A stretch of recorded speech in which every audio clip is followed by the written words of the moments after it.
Bonjour et bienvenue dans cette nouvelle vidéo. Aujourd'hui, nous allons parler d'une petite expérience qui m'est arrivée pendant le confinement. Je pense que vous l'avez vu au titre. Donc, ce que je vous propose, introduction et c'est parti.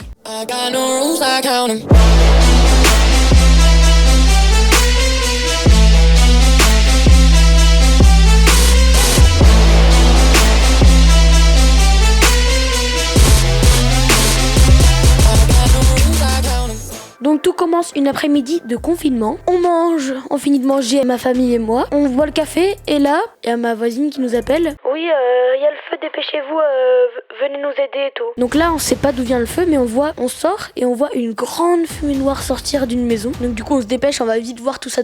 Et là, on voit un feu, c'est incroyable. En fait, c'était pas un feu de maison, heureusement, mais c'était un feu de haie. Et donc du coup, forcément, un feu, ça attire tous les baladeurs. Tous les baladeurs étaient sur le lieu, alors que nous étions en confinement. Mais comme du coup c'était pas la chose la plus importante, tout le monde s'occupait du feu, du coup il y avait les forces de l'ordre, les pompiers, tout ça. Donc à ce moment-là, les règles du confinement se sont envolées. Et moi, vous me connaissez bien, en tant que photographe, réalisateur amateur, je vais en profiter pour faire des petites photos. Du coup, j'arrive avec l'appareil photo qui est en train de me filmer, mon Canon 200D. J'arrive avec mon 1855 d'ailleurs, qui est en train de me filmer ici. Et là, je commence à faire déjà 2-3 petites photos et je me rends compte que, en fait, il me fallait un zoom. Et là, heureusement, dans mon armoire à objectifs, j'avais un objectif Tamron 75-300 ou 70-300, je vais voir. Effectivement, c'est mon Tamron 70-300 qui m'a sauvé la mise sur ce coup-là. Ce petit objectif m'a sauvé la vie parce que ça m'a du coup permis d'être assez loin des pompiers et du feu. Donc ne pas respirer aussi de la fumée qui peut être toxique ou je ne sais quoi. Et du coup, ça m'a permis de faire des super zooms, des super photos surtout. Et surtout qui peut photographier la lune. Donc je peux me mettre extrêmement loin des pompiers ou encore comme ça. Et je peux faire des photos de très très près. Donc voilà, là maintenant je vous mets quelques petits exemples des photos que j'ai prises.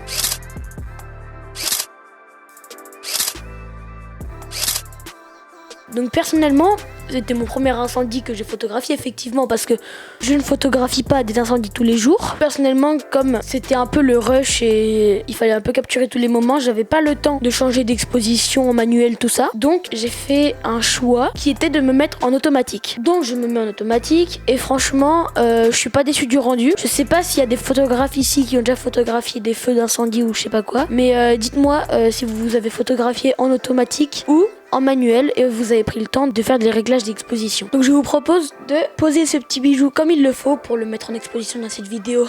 Du coup là nous allons parler actuellement de cette photo. Et donc je l'ai retouché sur Lightroom. Comme c'est des photos un peu de pompiers, un peu avec les vêtements saturés d'incendie, tout ça, j'ai décidé de faire un choix, de contraster assez fort la photo et d'atténuer un peu le jaune fluo vraiment qui tapait à ma caméra. Et j'ai décidé aussi sur cette photo de faire ressortir les rouges du camion de pompier assez fort par rapport à la photo originale. Et donc voilà, je vais pas tous les commenter sinon ça prendrait une vidéo de 20 minutes. Mais bon, j'espère que vous avez kiffé cette vidéo, que vous kiffez un peu ce genre de concept story time. Donc si vous avez kiffé, n'hésitez pas à vous abonner, lâcher un petit pouce bleu, de partager la vidéo. Et d'ailleurs cette semaine j'avais envie de faire un peu une vidéo chill où on se pose comme ça dans un siège, en train de parler avec un petit micro comme ça là, tranquille, sans trop faire d'efforts. Parce que bientôt, je vous dis, il y aura du très lourd sur la chaîne. Je vous en dis pas plus et à bientôt, bisous bisous, ciao les gars.